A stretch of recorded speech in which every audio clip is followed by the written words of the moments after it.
imaginando cuando antes pues íbamos con los enfermos mentales, les cortábamos el pelo, les lavábamos las cobijas, les cortábamos las uñas, los cambiábamos de ropa, conseguíamos recursos para ellos. Entonces nosotros va a ir pasando el tiempo, hermano, pero nosotros tenemos que transmitir tanto el legado que el Señor nos ha dado a nosotros, como tenemos que transmitir la pasión a los que vienen detrás de nosotros. Miramos a uno de los 7 y vamos a abrir nuestra Biblia ahí en el Evangelio segundo de Lucas. Otra vez con el Evangelio segundo de Lucas. El segundo Evangelio de Lucas. Dijimos, ¿qué, hermanos? Hechos de los Apóstoles, ¿verdad? En el capítulo 5, hermanos, en el verso 14, nos vamos a encontrar ahí con un pasaje glorioso de la palabra del Señor. Y vamos a darle lectura ahí en Hechos capítulo 5, verso 14, que dice de esta manera. ¿Estamos ahí, mis hermanos? Dice, en el nombre poderoso de Jesús: y los que creían en el Señor aumentaban más. Fíjese qué tremendo, ¿eh? Y los que creían en el Señor, ¿qué, hermano? Aumentaban más, dice la Escritura. O sea, aumentaban más, dice la Escritura, gran número, así de hombres como también de ¿qué? De mujeres. Entonces, si nosotros pensamos, no, pues nosotros queremos tener un ministerio no más de unas 100 personas, por decir, ¿verdad? Si decimos, no, queremos un ministerio solamente de unas 100 personas, bueno, pues nos podemos convertir en un ministerio flojo que no trabaje. O una iglesia pasiva, para que se oiga más ético, ¿verdad? Una iglesia pasiva, una iglesia no trabajadora, una iglesia que no esté pensando en alcanzar al perdido, una iglesia que esté cómoda. Pero, hermanos, nosotros tenemos que entender el trabajo que Jesús vino a hacer a la tierra. Él vino a ¿qué? A rescatar y a salvar lo que se había perdido. Él vino a dar su vida por los pecadores, dijo Pablo, de los cuales yo soy el primero. Entonces, ¿qué es lo que sucede para que una persona empiece a apasionarse por la obra del Señor? Lo primero es que la persona tiene que haber tenido un encuentro real y personal con el Señor. Dijo Pablo, hablando de los casados, cuando una persona se casa, piensa cómo agradar a su esposa. ¿Sí o no? O sea, piensa en una recámara, piensa en un buen refrigerador, piensa en una cómoda, piensa en una casa, piensa en esto, piensa en otro, porque como familia se necesita. Pero quien no está casado y que está enamorado del Señor, piensa cómo agradar al Señor. O sea, hay gente que no está casada, pero igual no aprovecha la oportunidad que tiene para poder servir al Señor a tiempo y fuera de tiempo. Entonces, nosotros, cada uno de nosotros, debemos de aprovechar la oportunidad que tenemos. ¿Para qué, hermanos? Para extender el reino de los cielos sobre la tierra. No es cuestión, hermano, de multitudes. O sea, no es cuestión de decir, hermanos, vamos a ponernos las pilas en todo este año y cada uno de nosotros tiene que ganar por lo menos 100 personas. Y el que no gane 100 personas en este tiempo de 5 meses, pues que se vaya al infierno por flojo. No es cuestión de multitudes, pero sí es cuestión de que los salvos sean administrados y estén funcionando, hermanos. Cristóbal, ¿cuánto le pagas a un buen trabajador en tu trabajo? Pero un buen trabajador que tú sepas, oh, este va a ser buen trabajo. Más o menos, ¿cuánto puede ganar un buen trabajador a la semana? Contigo. A la semana. Y uno que nada más te bate el pegamento y te acerca las cajitas, como 2,000. O sea, ¿no es el mismo salario para el que trabaja bien que para el que no trabaja?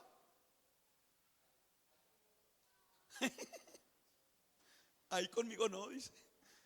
Porque el esfuerzo es premiado. El buen desarrollo, el buen desempeño es premiado. Entonces, digamos, cada uno de nosotros fácil le puede hablar a 20 personas por semana, fácil. ¿Sí o no, hermanos? ¿Y sabe dónde descubrimos esto? Cuando teníamos el talento de los chocolates. ¿Se acuerdan del talento de los chocolates? Hicimos el talento de los chocolates y luego repartimos los chocolates, y en una semana, entre todos, en una semana a 15 días, entre todos, tuvimos una cercanía entre cerca de 250 y 300 personas. O sea, le hablamos a 250 o a 300 personas en 15 días. Entonces miramos a través de los talentos que podíamos desarrollar, ¿verdad? Para poderle hablar a la gente, podíamos quebrar el silencio entre nosotros y empezar a tener cercanía con la demás gente. Miramos que podíamos hacer finanzas a través de un producto que tenía un propósito como talento, ¿verdad? De recabar finanzas para la construcción de la iglesia. O sea, descubrimos varias cosas o destapamos varias botellas que a lo mejor no habíamos destapado. Entonces, si nosotros no somos motivados a ganarnos a una persona, a hablarle a una persona del Señor, hermanos, nos convertimos en la sal que ha perdido su propósito aquí en la tierra. Y la escritura nos enseña que la sal que pierde su propósito es ahollada y pisoteada. ¿Por quién? Por los hombres. Yo como pastor de la iglesia, yo sirvo a la iglesia. ¿En cuál? Yo podría decir, hermanos, es que barrer no es mi llamado, hermanos. Es que juntar el escombro afuera no es mi llamado, hermanos. Mi talento, mi don no es andar aquí todo polviado. No, yo como pastor debería de andar bien boleadito, con mi trajecito bien limpiecito el domingo para salir al escenario y compartir una palabra, ¿verdad? Y luego ya despedir a la gente y que Dios los bendiga y que les vaya bien. Pero hermanos, o sea, nosotros hemos entendido que hemos sido llamados tanto para servir como para hablarle a la gente del evangelio. Entonces, si nosotros, hermanos, no somos confrontados con esa parte de nosotros, por ejemplo, nosotros cuando tenemos un encuentro personal con el Señor, hermano, el encuentro personal con el Señor, eso, hermano, me compromete y me lleva a poderle hablar a la gente de Jesús. ¿Y dónde lo miramos? Algo tan sencillo, lo miramos en la mujer de Samaria, ¿sí o no? En la samaritana, cuando viene Jesús al estanque de agua y luego le pide agua de beber, y ella le dice: oye, Señor, tú siendo judío y yo samaritana, ¿cómo quieres que te dé agua de beber? Y el Señor, ¿verdad? O sea, no se enfocó en el problema que había de antaño, que no se llevaban entre sí los judíos y los samaritanos, sino que a lo mejor el enemigo quiso interponer una excusa para desviar el propósito. Cuando nosotros le hablamos a una persona y nos dice: ¿sabe qué? Pero es que yo soy católico. Yo tenía una oveja que esa oveja nomás leía de la idolatría, de la idolatría, de la idolatría, de la idolatría. Y cuando miraba a alguien con una camisa, con una cruz, con un Cristo, con una Virgen de Guadalupe, no, hombre, le arremetía como un toro de esos cebús, hermano. Un toro con todo, lo quería cuernear a la persona. Hasta que yo hablé con él y le dije: mira, hijo, está bien que le hables a la gente, pero tienes que tener cuidado la manera como tú les hablas, porque en la manera como tú les hablas, lo único que estás haciendo es que los estás provocando. Y si los provocas, lo menos que van a querer es escucharte. Tú puedes abrirle la Biblia, inclusive que ellos se cercioren con la Biblia lo que la palabra habla acerca de la idolatría, a dónde puede llevar a la gente, a dónde puede llevar a la persona, cuántas generaciones viene la maldición sobre la casa de aquella persona que sigue con idolatría. A que le hablara, pues le iba a responder de una manera grosera. Entonces nosotros, hermano, cuando miramos que Jesús se acerca a aquella mujer y le pide un vaso de agua, en realidad él no necesitaba el vaso de agua. Entonces, ¿por qué le pidió el vaso de agua? Para romper el silencio y entablar una plática, una charla. Y le dice: oye, Señor, pero siendo tú judío y yo samaritana, ¿cómo quieres que te dé de beber? O sea, ese es el pretexto para desviar la atención y que no siguiera el plan divino que estaba detrás del escenario para que ella viniera a los pies de Jesús. Y Jesús le empieza a ministrar. En cuanto ella abre la boca, Jesús le empieza a ministrar y le dice: si supieras quién es el que te dice dame de beber, en realidad tú le pedirías a él y esta agua que yo tengo, le dice, si tú la bebieras no tendrás sed jamás. Y empieza a despertar en ella el interés de saber quién era Jesús, de tal manera que lo que fue como una distracción no logró el objetivo de cerrar la boca del Señor ni de cerrar los oídos de aquella mujer. Pero si nosotros no identificamos la excusa cuando le hablamos a una persona, entonces la excusa va a ser la carnada para que nosotros no le hablemos el evangelio a esa persona. Excusas, hermano, va a haber muchísimas. Por ejemplo, hay gente que va a decir: ¿y usted cree que a mi Dios me va a perdonar? ¿Y usted cree que usted no sabe quién soy yo? Una vez predicando allá en Chihuahua, en donde cayó la tormenta, aquel día que fuimos a que repartieran despensas, ¿te acuerdas, Fer? Allá en Chihuahua, donde estaba, bueno, allá en un rincón por la cárcel de Aquiles Cerdán. Allí en la orilla había una persona, y cuando me acerqué con él, me empezó a comentar, ¿verdad?, ciertas cosas como, no sé si lo hizo como para quererme intimidar o para hacerme creer que Dios no lo podía perdonar. Pero cuando quiso intimidarme, le dije: déjame te cuento una historia. Y cuando le dije: déjame te cuento una historia, no, hombre, dije: es mío. En cuanto me prestó atención, dije: es mío. Y empecé a contarle una historia, y luego le conté otra historia, y luego le conté otra historia, y luego le dije: ¿me dejas orar por ti? Sí, dije: aquí es cuando. Después de la tercera historia, entonces ya, y di conmigo esta oración. Entonces siempre puede haber una excusa para que no se cumpla el propósito de hablarle el evangelio a aquella persona. Entonces nosotros debemos de tener la destreza que el Espíritu Santo nos tiene que dar a cada uno de nosotros para identificar cuando el enemigo, hermano, quiere poner una excusa para que no le hablemos el evangelio a la persona, ya sea una ama de casa, ya sea una señora, ya sea una persona con problemas, ¿verdad? X, o sea, pero nosotros debemos de tener esa destreza que mientras la persona esté hablando, no le hace que esté hablando, pero nosotros: Señor, dame el momento, dame la oportunidad, dame la palabra, Señor, para en cuanto llegue mi turno, Señor, poder, Señor, descifrarle, Señor, lo que tú tienes para esta persona. Alguien puede alabar al Señor en esta tarde, hermano. Y los que creían en el Señor se aumentaban más en gran número, así de hombres como de mujeres. Entonces, si nosotros no enfocamos en ganar almas, hermano, vamos a enfocar en todo menos en el propósito al cual el Señor nos ha llamado a cada uno de nosotros. Hubo un hombre en la tierra llamado Benjamín Paredes, y él era un predicador, hermano, que era poderoso en el mensaje, y ganó muchas almas Benjamín Paredes. Pero cuando él muere, empezaron muchos comentarios, como por ejemplo, algunos de los comentarios de otros hombres fueron estos: el Señor, decían ellos, el Señor no llamó a Benjamín Paredes a pastorear una iglesia, porque el día que Benjamín Paredes se encerró en una iglesia, dejó de ganar el mayor número de almas que el Señor tenía que salvar a través de él. Y murió de cáncer en la garganta Benjamín Paredes, de tanto predicar el evangelio. Otros dijeron: no, es que Dios lo llamó al pastoreo porque ya era mucho lo que había sembrado, ya había ganado muchas almas, y ahora lo llamó el Señor al pastoreo para poder reproducirse en otros y que siguieran haciendo el trabajo que Dios había llamado a Benjamín Paredes. En los generales del Señor hay un hombre llamado Héctor de la Cruz, de Puerto Rico. Y cuando usted oye hablar a Héctor de la Cruz, haga de cuenta que usted está escuchando predicar a Gigi Ávila.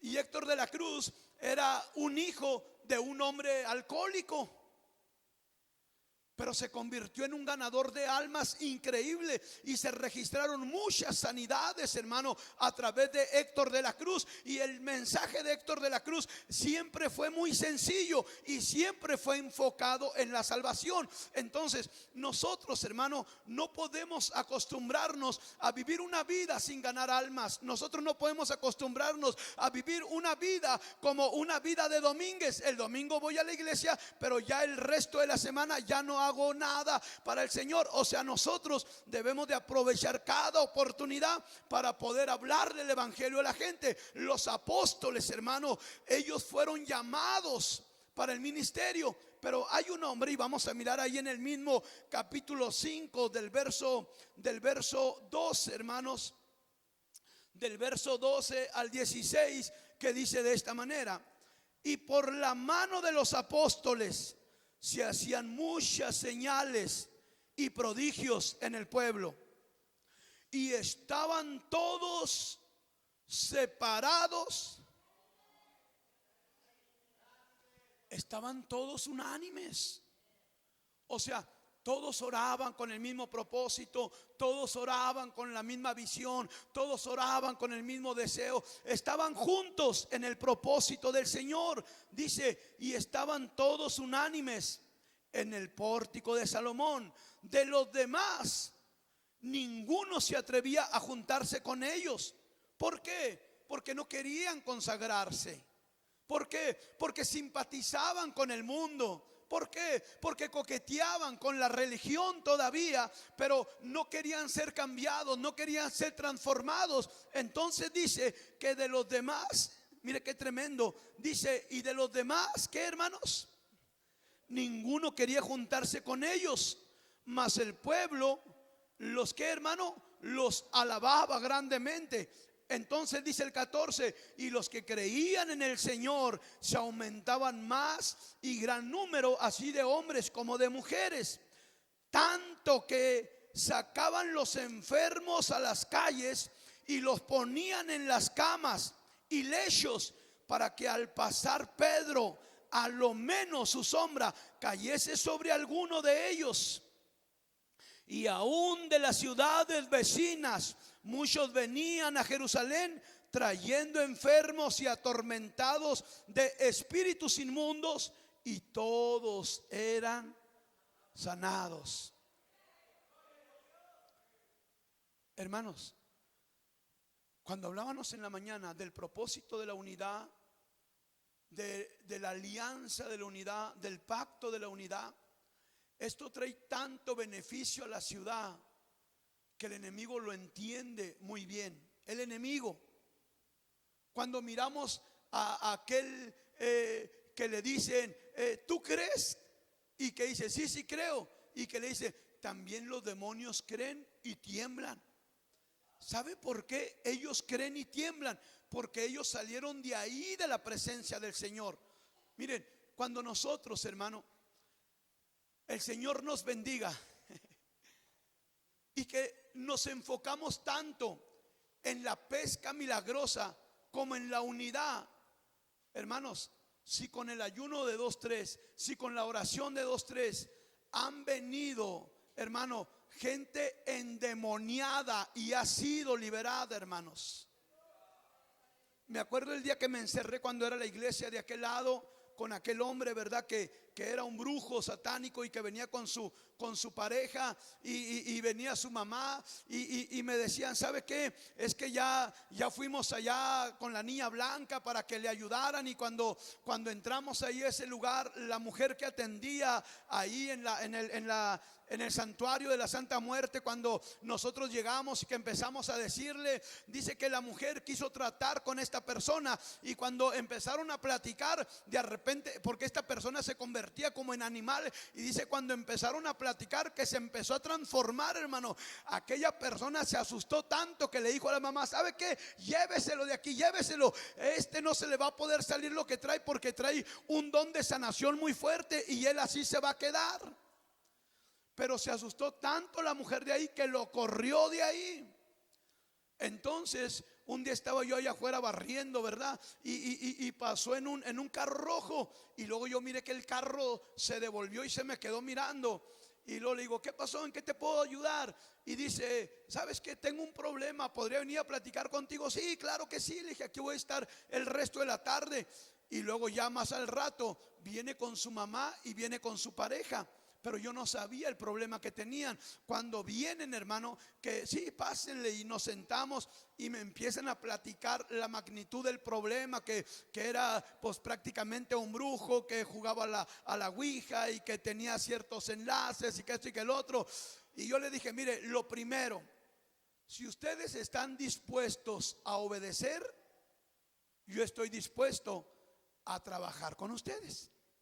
Porque les dije, miren, he tenido gente que, por ejemplo, tuvimos a uno que cuando estaba siendo liberado, lo que traía adentro quería matarlo a él, y en la orilla de la cama lo estrellaba tan tremendo y tan brutal, hermano, que yo tuve que jalar un colchón para que no se golpeara en la cabeza. ¿Por qué? Porque cuando están en la posesión, hermano, el enemigo lo que quiere es matarlos para llevarse su alma al infierno. Y cuando yo les empecé a explicar, le digo, mire, si ustedes están dispuestos a obedecer, ¿por qué? Porque si le pasa algo a la persona y luego van a ir con la autoridad, y la autoridad va a decir, ¿y quién estaba hablando con él? ¿Quién estaba platicando con él? No, pues el pastor. Ahí me van a traer a la policía. Y les empecé a platicar. Le dije, mire, un día fui por una persona hasta de aquel lado de la Zapata, y cuando venía con él en el carro, la persona se me endemonió en el camino, hermano. Veníamos él y yo solos, y de repente yo empiezo a sentir la opresión y volteo al espejo, y en el espejo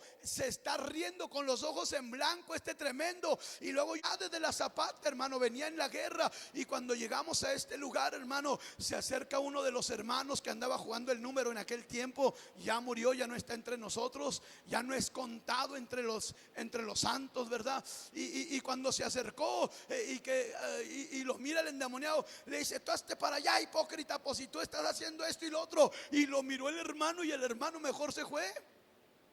Y luego le digo a otro, tráete la guitarra, vamos a bajarlo. No, tráete la guitarra, aquí mero lo vamos a liberar a este.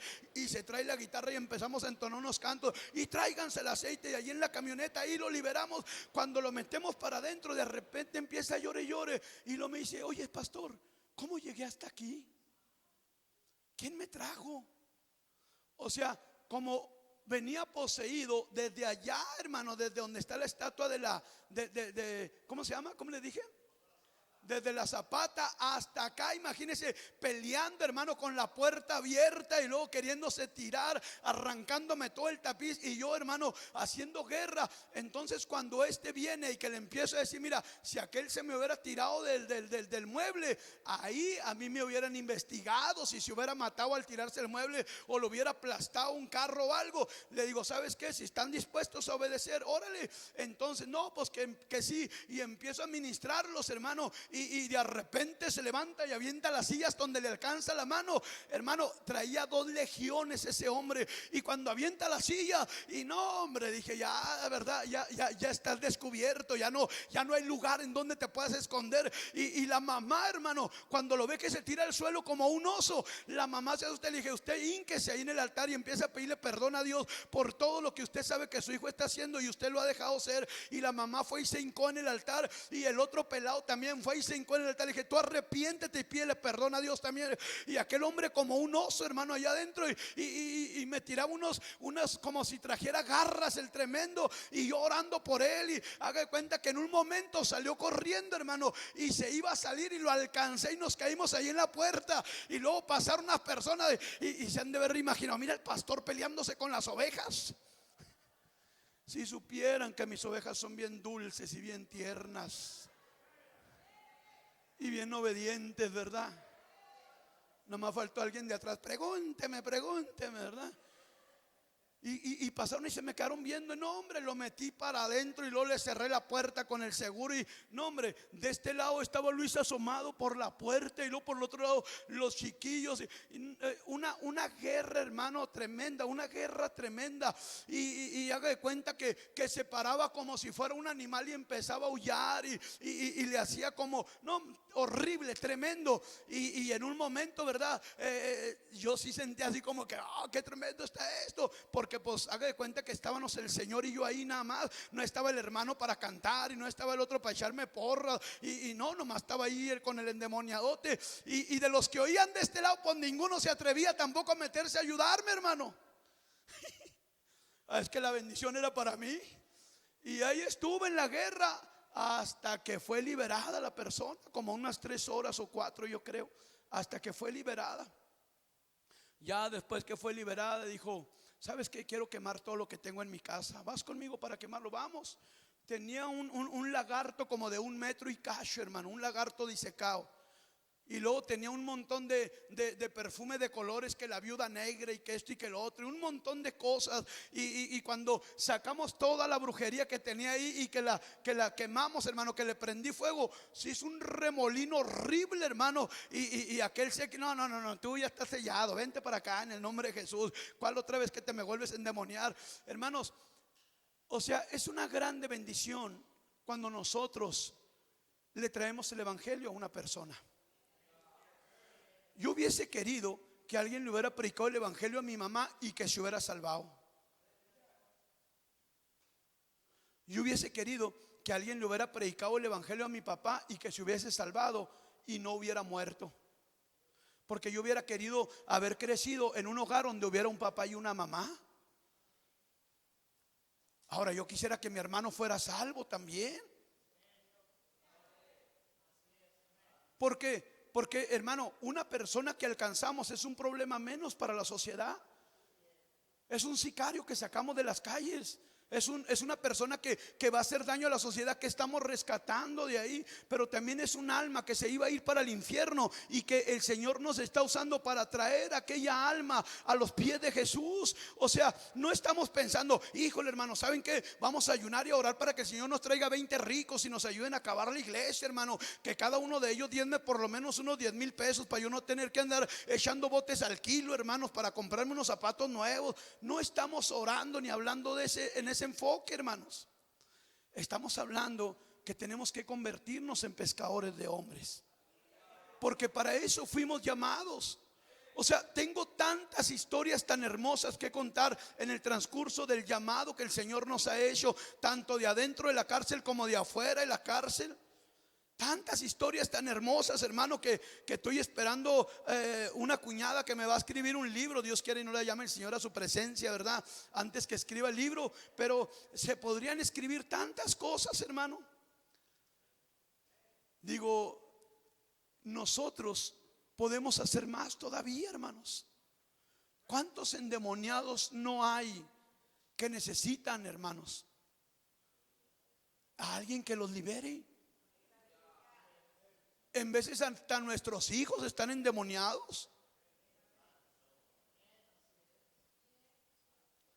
Porque ¿por qué actúan como actúan, pues? No hablo de los de nosotros, hablo de los del vecino.